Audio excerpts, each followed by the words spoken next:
Hi, I'm David from EV World News. We talk about electric vehicles, green energy, and the stock markets. I'm here in studio today with my co-host engineer, Mike Herzog. How's it going, Mike? Doing great, David. Staying All right. dry after the 8 inches of rain we got over the past few days. Yeah, it's interesting that's happening because we've already had three different hailstorms and we're only in May. And Mhm. that's really bizarre, but whatever it is hard to keep the grass mowed. Shoot, I'm having to mow the grass about every 6 days right now just to keep up because it's raining so much. Yeah. Let's see. So here's what we're going to cover today. We're going to talk about why Republicans won't buy EVs. We're going to talk about Toyota's new Class 8, which is a full-size semi-truck that's 100% electric for the US market, which Toyota hasn't been talking about. Is there really structural overcapacity of EVs and solar that the world cannot absorb? Um, I got a story about the city of Arvin, California, on an innovative solar energy installation. I've got something about GM debuting some new plug-in hybrid models, and something about how plug-in electric vehicles in the USA consume more electricity than the whole of Uganda. Very specific. Very, very specific, very specific. So, anyways, we'll go ahead and get right into it. So, our first topic today, we're going to cover about why Republicans won't buy EVs, which I think is kind of horse crap because I don't agree with this in the slightest. I And there's even I people don't out either. there Yeah. that run, Republicans for Green Energy. That's not the name of the organization, but this is from the Anchorage Daily News. And up until 2019, EVs were not politically polarizing, but something about Biden's campaign all of a sudden made them, it made it be Democrats versus Republicans. And this just seems silly because for those of us who know enough about electric vehicles, we realize that whether you're all about saving the planet or whatever else, none of it really matters. EVs are just better Mhm. and they're going to take over. We're not, people aren't going to die in battery fires. They're not, all this other stuff. It is, Those and things just really don't I happen. see headlines like this, and it's disappointing because it just perpetuates that.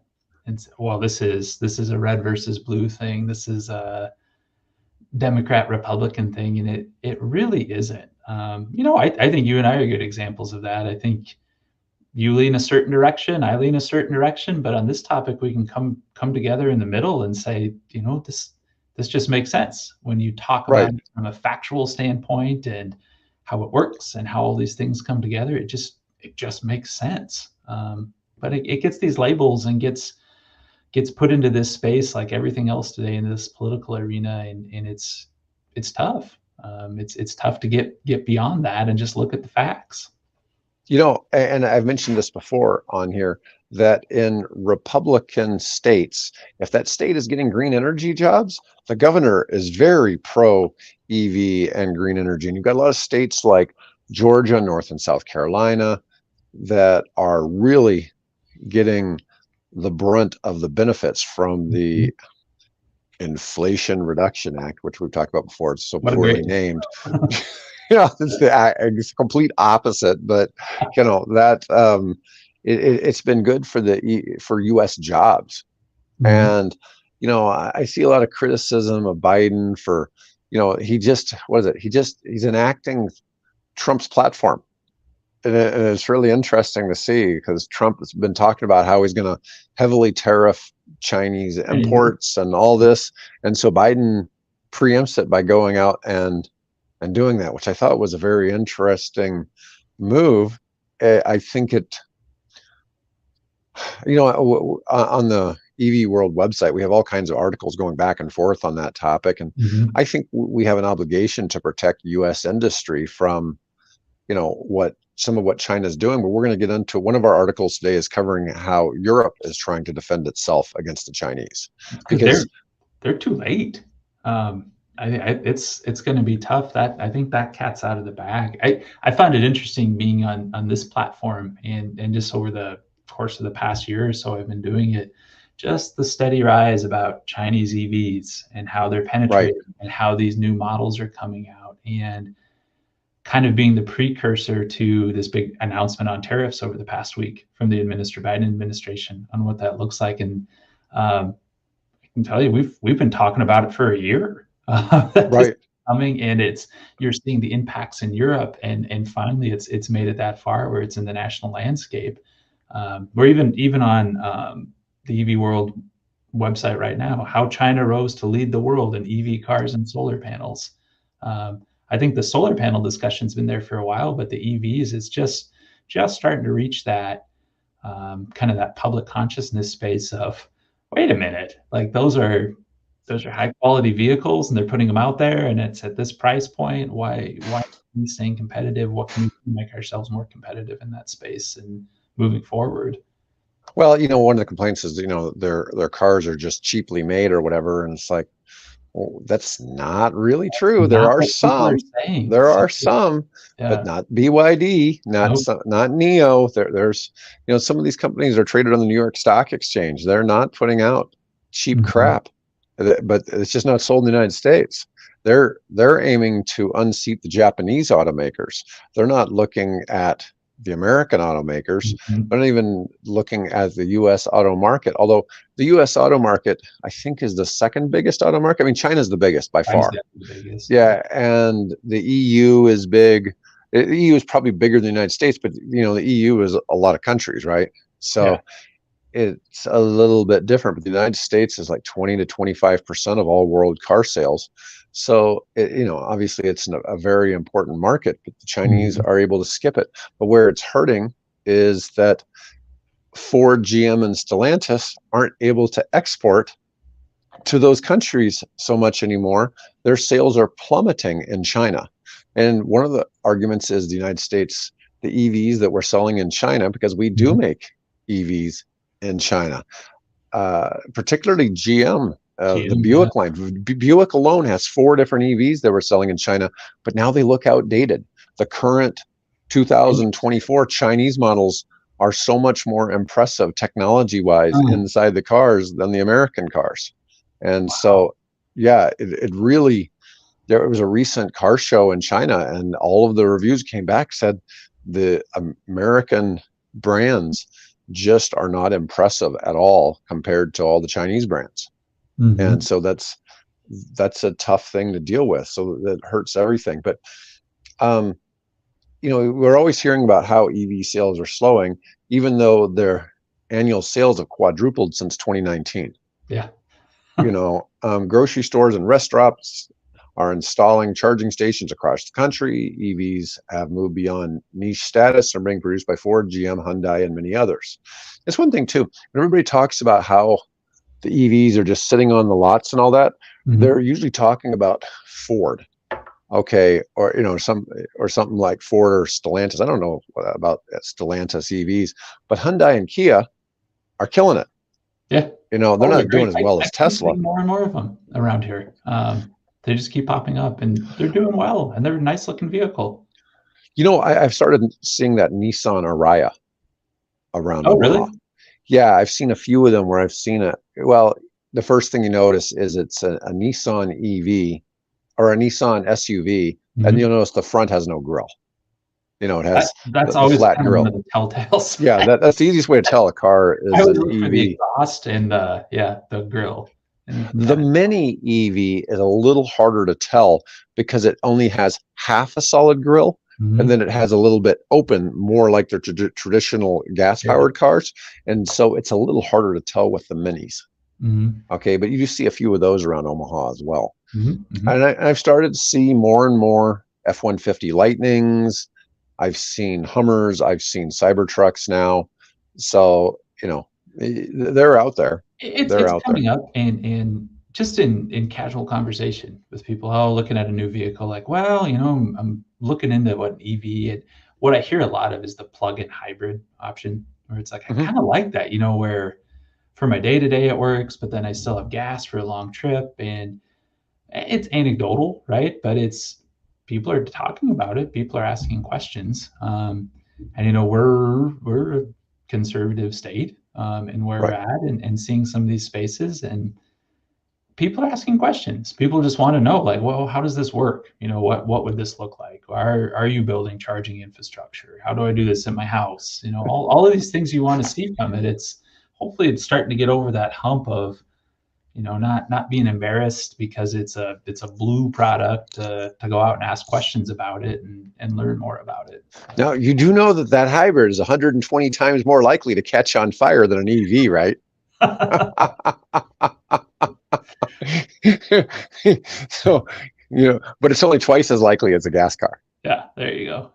Yeah. How many gas cars have you had catch fire in your life? How many have I ever seen? No, Maybe I one. said, how many have you had? I know, exactly. In my life, in all the millions of vehicles I've seen in my life and all the Have you miles. ever known anybody that had a gas car catch on fire? Yeah, Have you ever known anybody that had an EV catch on fire? mm-mm. It is kind of funny. I mean, I see gas cars on fire from time to time. Yeah. Maybe one a year or something like that. And I'm just sitting there thinking, it's like, okay, EVs are 60 times less likely. So at some point in the next 60 years, I should see one EV fire. See one. It's like, yeah, I should see one, but well, will I? Who knows? Mm-hmm. Yeah. But anyways, so this is where this article about Republicans saying that 46% of respondents favored a gas car compared to 90%, only 19% want a fully electric car. The rest of the people, I guess, like buses and bicycles.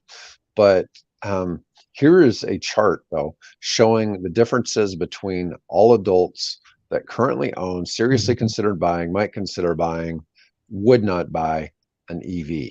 Now we're talking about a full electric vehicle, not a hybrid, not a plug-in hybrid.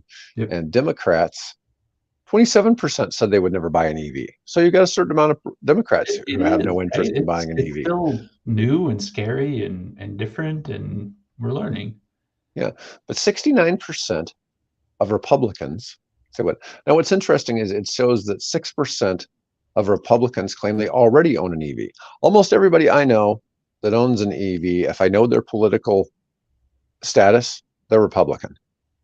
Mm-hmm. So I don't know, with the exception of Bill. Okay. So I'm just telling you, I don't know very many liberals that drive a EV. They're almost all, and they all tend to be in either medical or tech. Yeah. It's very highly concentrated in those fields, but I see, independent 6%, Democrat 9%, all U.S. adults 7%. And I find it's not that big of a trend, but there are 48% of people said they would not buy an EV, period. And that's a lot of percentage of the whole That's big population. and just that hard line in there. Like, I'm just not going to do it. Yeah.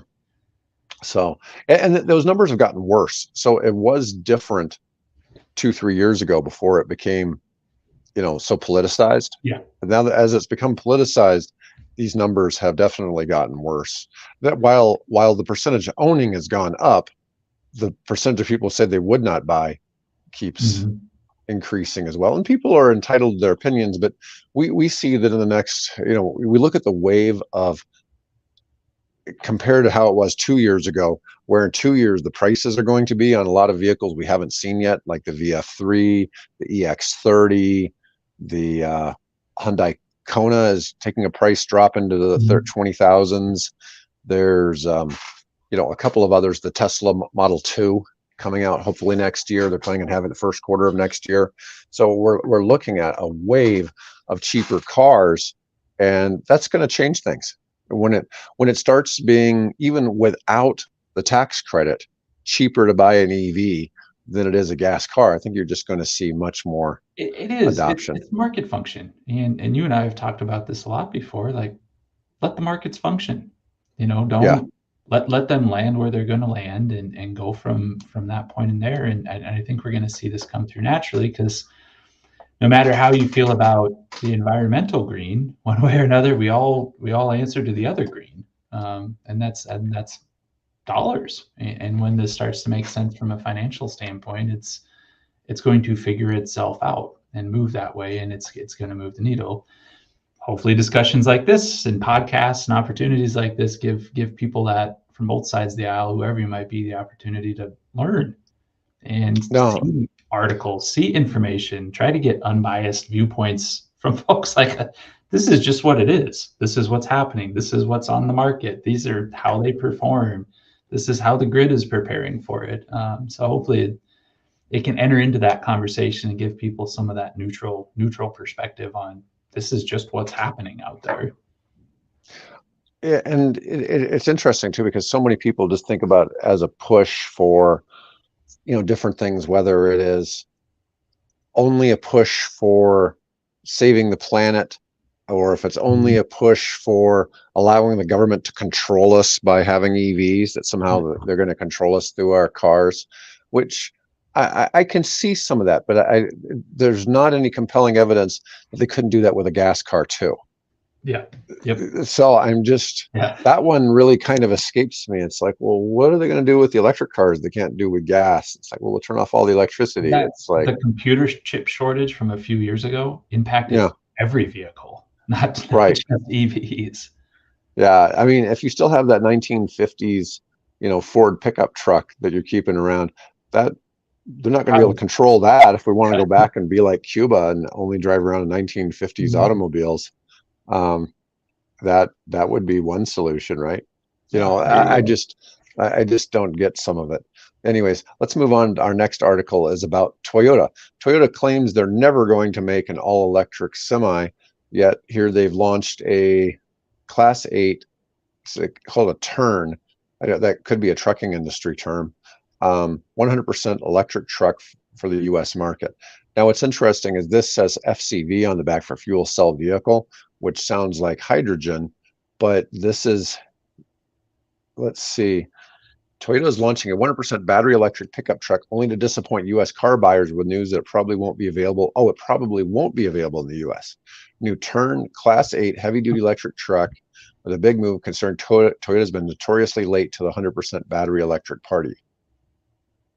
And now it's a part of their Hino branch, which has been pitching the Class 8 fuel cell trucks for North America. The fuel cell angle is even a bit more interesting because Hino has paired with the Norwegian battery and fuel cell firm Herzog to bring its battery electric truck to life in a deal valued at $2 billion. Well, I guess that would be a reason why. Let's see if we see anything else here. The 23 announcement followed an earlier agreement for Herzog to supply battery packs for several Hino trucks to produce commercially in 24. So it appears everything is going according to schedule. Let's see here. Herzog expects to make 10,000 Class 8 trucks for Hino by 2030. But these, my understanding is Herzog and Hino are subsidiaries of Toyota. They may be. I don't know. We'll learn more. I'm not sure about that. Herzog here in the future. That's yeah. A neighbor who works there and manufactures high pressure tanks for gas. So we will see. Okay, Toyota aims for the Turn to jump ahead of the ever-growing electric truck pack in the U.S. market, and they're not messing around. Herzog announced they expect the new RC8 truck to begin rolling off the floor of its factory in Dallas, Texas, and into the hands of Hino dealers sometime later this year. Herzog is deploying a Hino chassis assembled in the U.S. and an X-axle from the Ohio automotive firm Dana. And for the time being, Panasonic Energy is shipping its battery cells from Japan. This is, some of this seems like confusing journalism. New Turn electric truck and cold weather performance.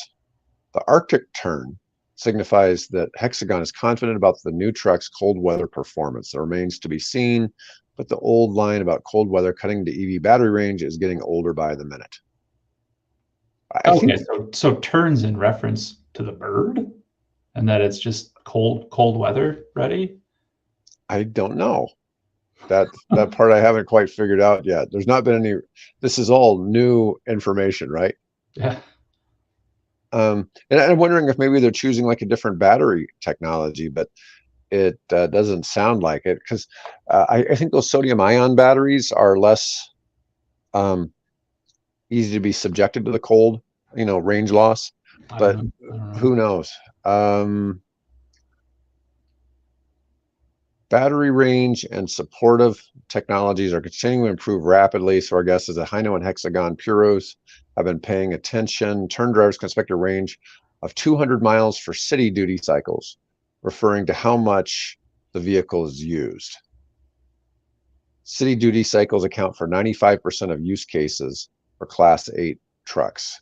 Okay, so that it still wouldn't cover over the road, but it would just No. be for local. And you know, the Tesla trucks, I think, have a 500-mile range on the Tesla semis. Let's see.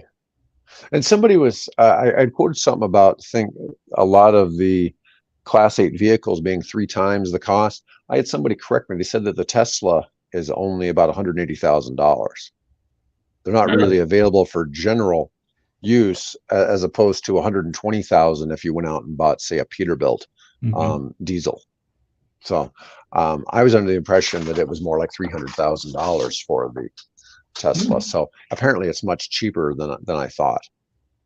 Okay, That's so good. yeah, so I don't know where Toyota will be coming in here, but this was, yeah, I hadn't actually read this article before I started reviewing it, so I'm not really sure how useful some of that information is. But my next article is there really structural overcapacity of EVs and solar that the world cannot absorb. This is coming from the European Union, where they claim that Chinese EVs are flooding Europe. Now they are selling; they're not just sitting on lots. Yeah. So, you know, is flooding a good term? I mean, are they making them too cheap? Is China subsidizing that, you know, to drive that cost down? The thing is, most Germany doesn't, but a lot of the European Union countries, they're not necessarily giving you, they don't do the US thing where you can get like a tax credit. They may simply not charge you sales tax. Now in Europe, they have massive sales taxes. They call it a value added tax. Yeah. And on vehicles, it can be anywhere from 50 to 100%. It's insane. I mean, it is. Yeah, it is a big. I think Denmark, it's 100%. You know, it may be worse than that. If you're Danish, you're free to chime in. And if anybody has any comments, you can always reply on whatever social media you're watching on, and we generally will see it as long as it's not messing up. But generally, we can see it. We may have to reply on by voice. We can't reply on all the platforms, but we can see. We'll get a message saying, you know, where you were and what it was. But anyways, this was something. So Xi Jinping was in Paris, and there were calls for China to address the structural overcapacity that would lead to the Chinese EVs flooding Europe. And the president of the European Commission said China continues to massively support its manufacturing sector. Is that really a bad thing? I mean, shouldn't they support their manufacturing sector? No. And shouldn't all countries support their industries? Combined with the domestic demand, it is not increasing, thus the world cannot absorb China's surplus production. As we have shown, we will defend our car companies, we will defend our economies, and we will not hesitate to do so. Well, that's right. China should be trying to support their manufacturing, and those countries in Europe should be trying to defend their own internal industries. 100%. That's what good leaders of countries do. I mean, this is all market function. I mean, they're saying, well, we can't absorb this extra. Like, the market's going to determine what you can absorb. you can apply incentives or costs or whatever you want to call them to prevent that from happening and influence market behavior. But the idea, like, well, the world can't absorb it. Well, the world can't absorb an increase and your industry at the same time. So what are you going to do about it? Well, you got two conflicting opinions here. One, and the same thing we're dealing with in the United States. We want immediate adoption of EVs, but we don't want it if people want to send all Chinese cars to us, okay, that are affordable, okay? And so you have this quandary. It's like, well, we do want everybody to drive EVs. We want them to drive our own EVs. We want them, you know, like in the US, we want them to drive Ford and GM and God forbid Tesla. You know, it's like people always forget that Tesla is the most American-made car, and Ford, GM, and Stellantis aren't even close. You know, but they are the traditional automakers. But you know, if you're in France, you want Renault and Citroën. to be making your EVs. If you're in Mhm. Germany, you want BMW and Volkswagen So yeah, producing and 100%. Mercedes producing your EVs, or Opel. I mean, You know, all of this makes sense, right? You want your local industry to provide what you need, yeah. Well, you want them to have jobs, and and build value and build equity, in your native soil, not ship that from a different location. So it's I'm amazed that yeah. journalists don't understand economics. Understand Mhm. when you have manufacturing, you have jobs. So let's say as a government, you subsidize that manufacturing. So let's say right now through the Inflation Reduction Act, which once again, it's a shitty name. Okay. But because of it, Hyundai is going to start making 300,000 cars a year in Georgia. It's Wow. going to employ tens of thousands of people. Mhm. Okay. What are those tens of thousands of people? They're all going to get paid, right? They're all going to pay taxes. They're Okay. all gonna live, And work. and they all live in Georgia, which also has state taxes. So it's going to increase the Mhm. state tax base for Georgia.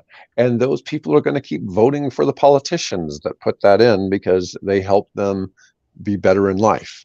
And that's what, when you're a politician, your job is to improve the lives of the people in your district. Okay. It doesn't matter, if I'm a senator from Nebraska, I have to be concerned about the citizens of Nebraska. I don't need to be concerned about the citizens of California or Georgia or Texas or Florida or where. Oh, I disappeared. I Last year. disappeared. I'm You're back. back. Yep. Mhm. But I only need to be concerned about the citizens of Nebraska. Yes. And the country as a whole, but predominantly what the people who voted me in, what they're Mhm. concerned for. So that makes for interesting things. I do find it fascinating, though, that the current administration is taking the ideas that somebody else is campaigning on and going ahead and implementing them because they're all kind of in agreement that that's what needs to be done. It's come to a head, right? I mean, Right. it had to. It had to come to this because even God, at some of these price points for the Chinese manufacturers, even with 100% tariff on them, I mean, if they're allowed to sell in the United States, they're still going to be competitive. Yeah, Um, you bring a $10,000 seagull over here, put a $10,000 tariff on it, it's still only $20,000. still The only difference is when you 20,000. go to the US dealer model, then they're going to tack on another $5,000. And then all of a sudden it's $25,000. Mm-hmm. And then you start having, Yeah. problems with cars sitting on lots. But there are workarounds to some of these tariff things. Mm-hmm. Because I look at the the way that Volvo EX30 is being brought, because it's been made in China by Geely, okay, which owns Volvo, Mm-hmm. and they're able to come over here and sell it at a $35,000 price point because Volvo exports from the United States. Volvo manufactures in the U.S. and exports other vehicles that it makes here, and Gotcha. because of that, they're able to So import. they opened And up that hole in the tariff wall, and now it can flow both ways through it. way I'm understanding it is they will still pay the tariffs on the ones they bring in, but then it'll be refunded to them. Okay. Okay. So they'll get a refund. So that makes for a different thing. Now, this article from Clean Technica was about the overstructure. It started bringing up, I'll present this on the screen. It started bringing up the direly low access to electricity situation in a lot of African countries. Now, a lot of your African countries are almost entirely powered by hydroelectric, which, Mm-hmm. like 90+%. And some of them have coal, some of them have other, but a lot of countries are yet to bring access to more than 50% of their citizens. It's really hard to fathom. We're a country where we all have, pretty much all have electricity, to think that there's still people out Well, and there in a continent even with the a 50% billion that people. do have access, it's intermittent. Right. You take advantage of it when it's accessible and available, and because it's not going to be there every day. Well, even my editor for this channel, he's in India. He Mhm. is without power like 2 to 4 hours every day. Mhm. So he doesn't have power all the time. Usually the power is like turned off at night or something.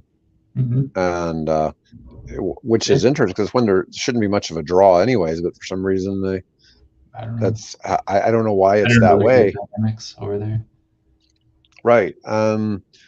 But anyways, To urgently address the dire situation of lack of electricity, a combination of many, small, medium, large, and very large distributed renewable solutions backed by battery storage could play a key role in addressing these long-standing issues. Now, some of this has definitely been done in some African countries. Okay, I know it's been done in Nigeria.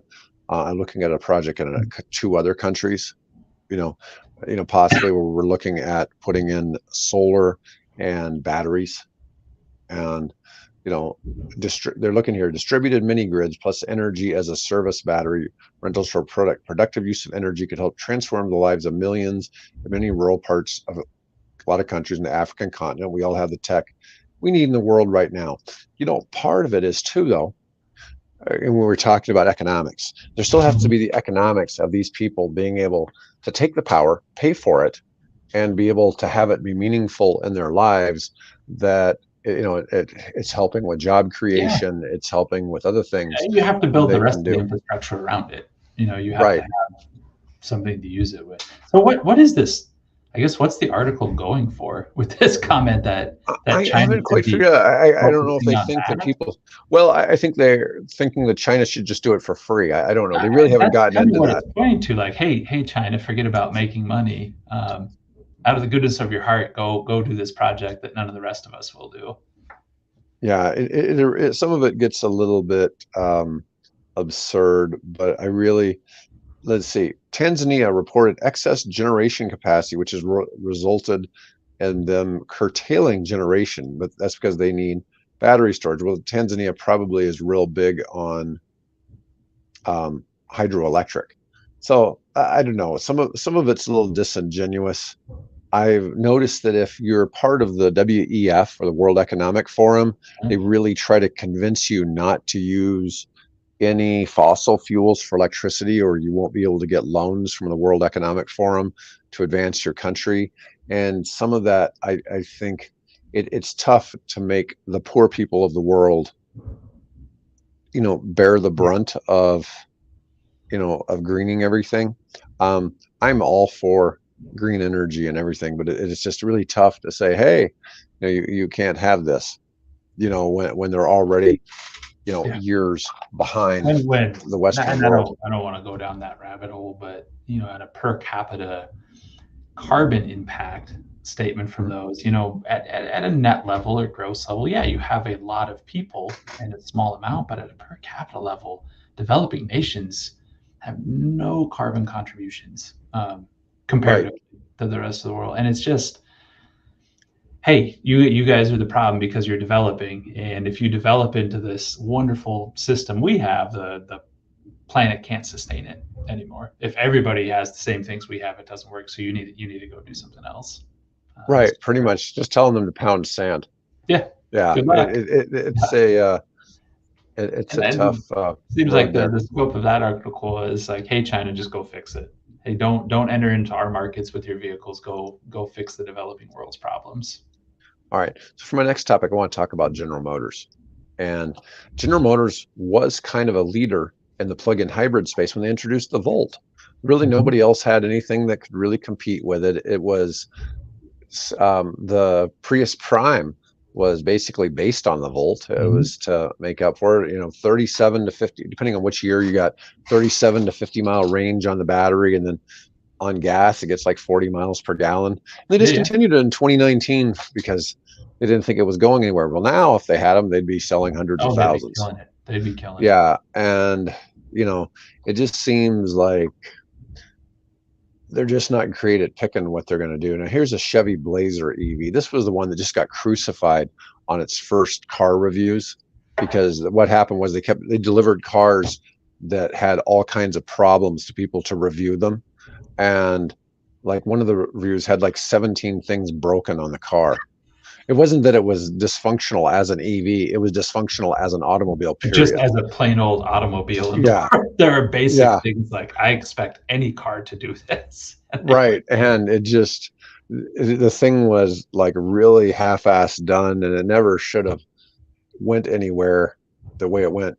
But suddenly all of the auto executives are big on the term plug-in hybrid. Mary Barra said earlier, whoop, I accidentally clicked on something. Mary Barra said earlier this year their company expects to begin offering plug-in hybrid models to cope with disappointing sales of electric cars, because they only offered one electric car, the Chevy Bolt, and they discontinued it. Now they say that the Cadillac Lyriq was slow out of the gate, but it has an unreal demand right now. The Blazer EV and Equinox EV were delayed. The Chevy Silverado EV was years away from production. Buick dealers have never had any EVs to sell in the US, even though they've had 4 to sell in China. And future Cadillac EVs, other than the Lyriq, are still years away from production.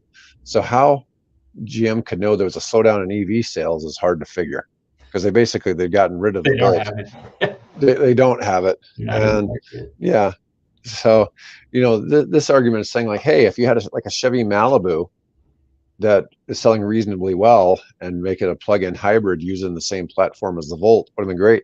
There was even a Cadillac that came out on the Volt chassis. It was a 2-door Cadillac that was about $75,000. You can pick those up right now for about 15, and then get the $4,000 tax credit on them. Wow. And they look nice. I mean, you were talking a $75,000 I don't know if I'm familiar with that. It's like ELR or something like that. It's one that I had never heard of until I started doing this show with Bill, and we were looking at, let me see, Cadillac ELR. Let me see if I find one here. Some of these are a little more expensive, but oh, it might not be ELR Cadillac. I'm trying to see what it was.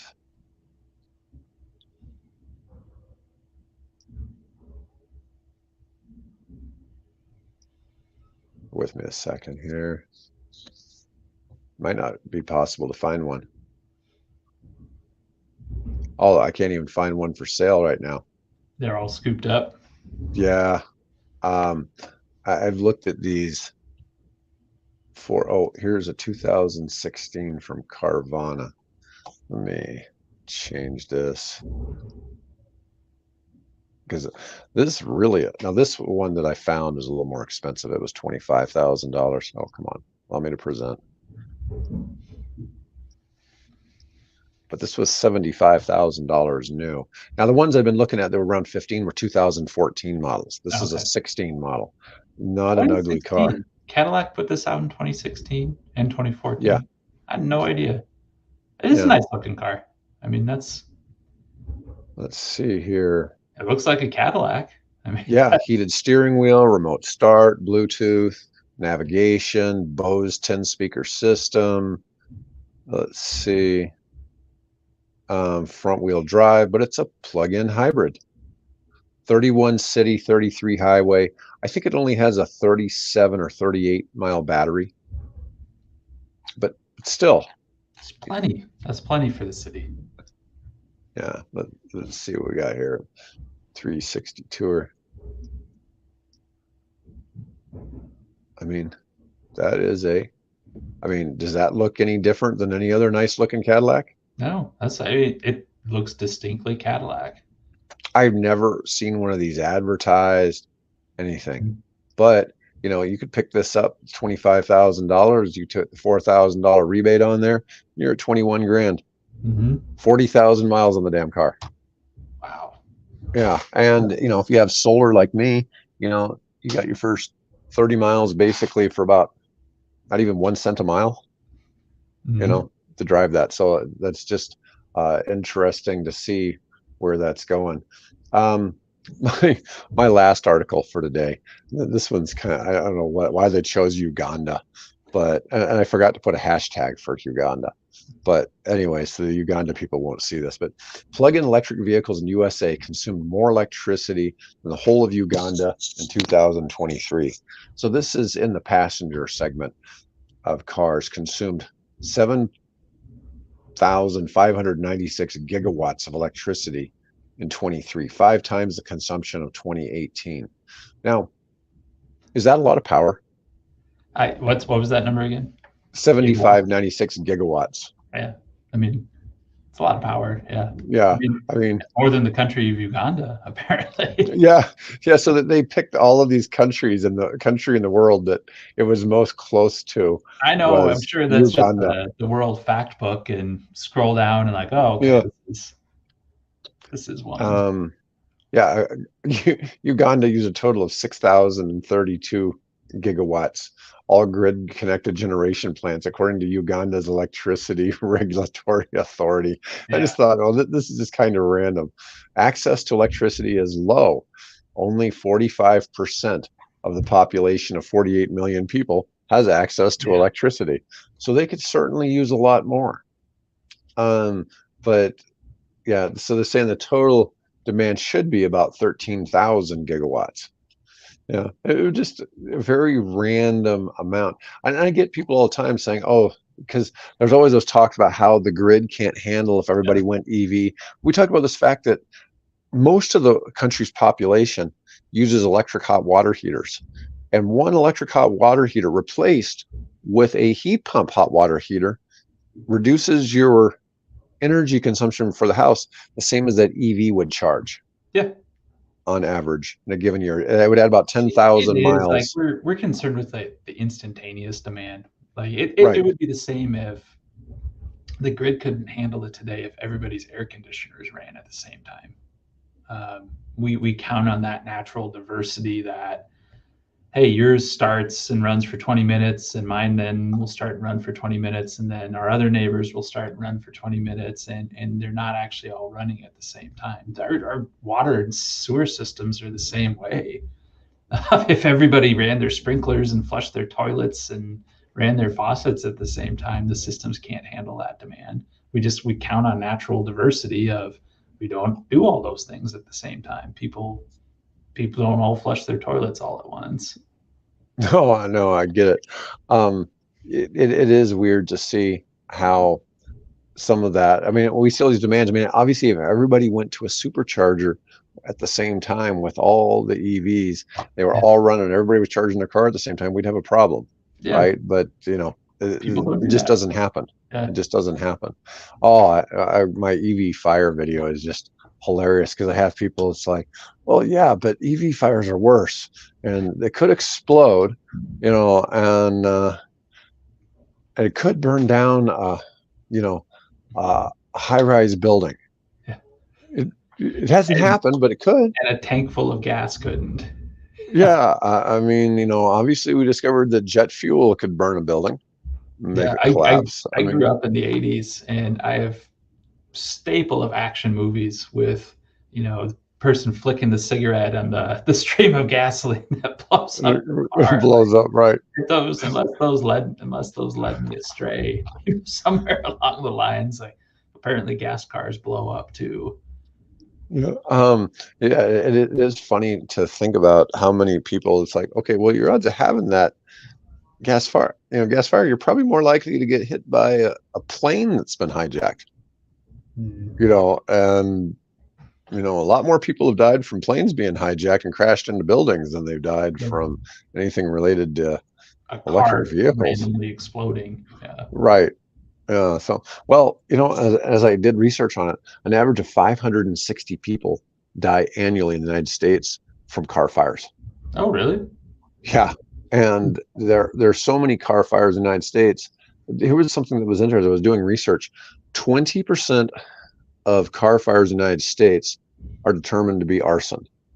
But somehow in the UK, that percentage is 60% are determined to be arson. So why is it in the UK that their percentage is so much different? Is it just that they're just not sure here in the United States and don't determine it was arson? I don't know, and maybe this is just my perception, but anytime I see protesting or verging on rioting in European countries, especially France, they burn cars. I mean, all the Yes. cars get burned out, and it just doesn't seem like we do that as much here. Like that's their main mode of protest. Let's go light some buses on fire. Let's go light some cars on fire. And I that's assure you they do it here too, Yeah. but it's during a mostly peaceful protest. That CNN picture of the guy standing in front of the fire saying the mostly peaceful protesters. It's like that didn't age well, did it? Anyways, all right, Mike. Well, I think that's all we've got to cover for today. And folks, we appreciate everybody watching and listening to us rant.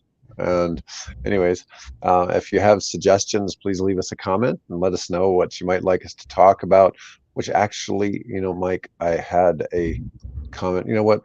I want to look up this comment real quick. I So didn't give see me a any come second. through on the other part over here. No, I had somebody comment on one of the videos and they wanted us to talk about something. So give me just a Okay. second to find this because otherwise I will forget. Let's see. Yeah, because they had something, I can't remember exactly what the question was. I had so many comments. Okay, this one's more battery related. Okay. The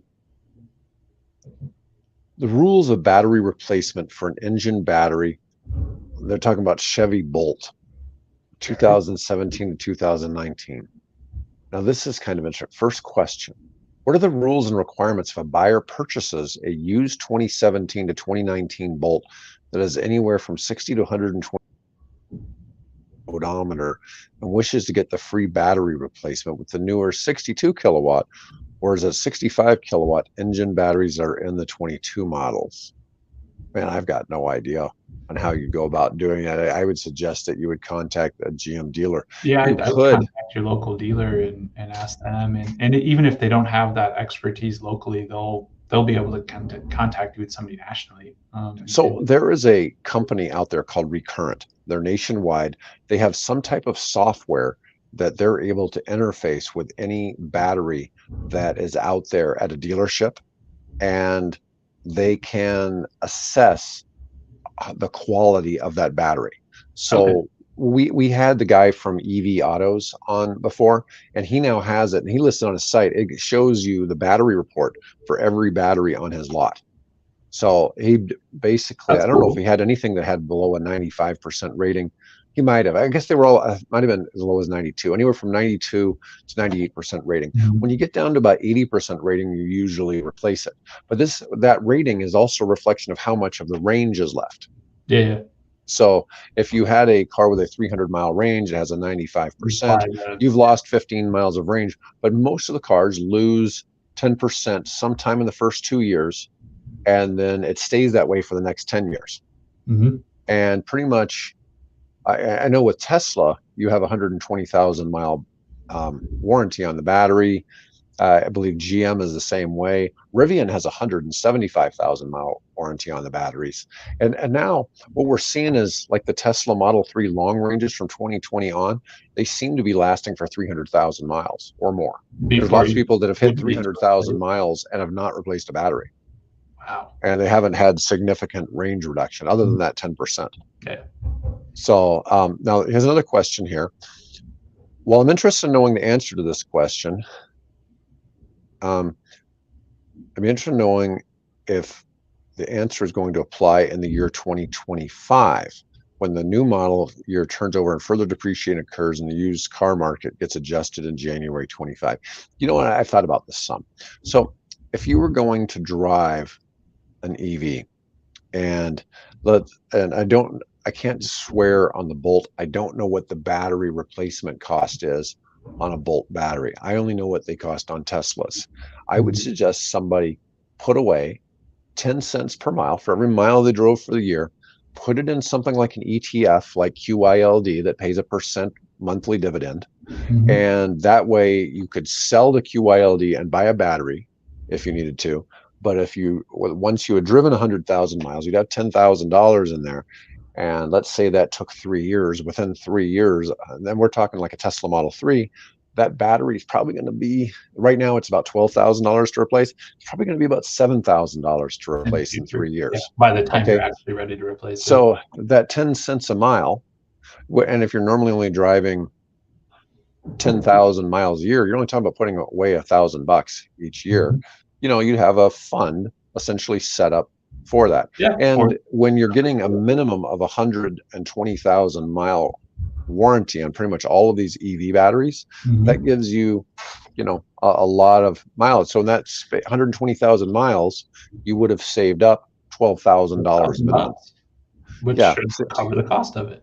Yeah. So I think that it's an easy way to look at it, but those EV batteries should get you 300,000 miles. Now, at that point, is your car still worth enough that it's worth replacing it? And then what you do take is you take the old battery and you use that, have that installed in your own house There you for go. energy Free storage. backup. Yep. And as opposed to buying a Tesla Powerwall, Mhm. and you'd have tremendous battery backup. And then when you get solar or some other source Yeah. of energy for your house, then you can keep it Which is and a you're not buying it from the wonderful grid. use for these used batteries that no longer have the oomph and the power density versus weight for an Mhm. automotive like application. But if it's just going to sit there in your basement, it's what a use for it. That's amazing. It's perfect. Yeah, and when they're taking these old batteries, and if you get a free battery replacement, they're not just selling it to somebody for storage, they're sending it somewhere to be refurbished. So Okay. they're refurbishing batteries. So a lot of times when you get that free battery replacement, you get a A refurbished battery. refurbished model already. Okay. Yeah. So you're getting one that's previously had some issues and they've replaced a bunch of cells in it Mhm. to get it back up to, maximum Factory standards. spec or Yeah. tolerance. Yeah. So anyways, yeah, so those are tough questions about that are very specific to the Chevy Very Bolt. specific. And And yeah, reach out. Your dealers will talk to him. well, the My problem is their electric dealer vehicle, probably doesn't know anything. yeah, they don't have the experts there, but they have national experts. They have a Right. division at the national, and they get them on the phone right away, and we're able to answer questions and go through it. So Yeah, but if you're looking seriously at buying a used one, I would make sure it has that recurrent battery rating. If rating they on don't it, have it, then you contact Recurrent, find out how you get that rating on the battery on the vehicle you're looking at purchasing used. that's a good tool. That sounds Yeah. like a really good tool on there. Yeah. Anyways, all right. Well, I ran us over a little bit. But anyways, folks, once again, thanks for watching. I wanted to cover that. And we will see you guys next week when we'll have a special guest talking about how to um, remake your gas-powered car into an EV as kind of a DIY project. So that should be kind of interesting. All right. Thanks, folks.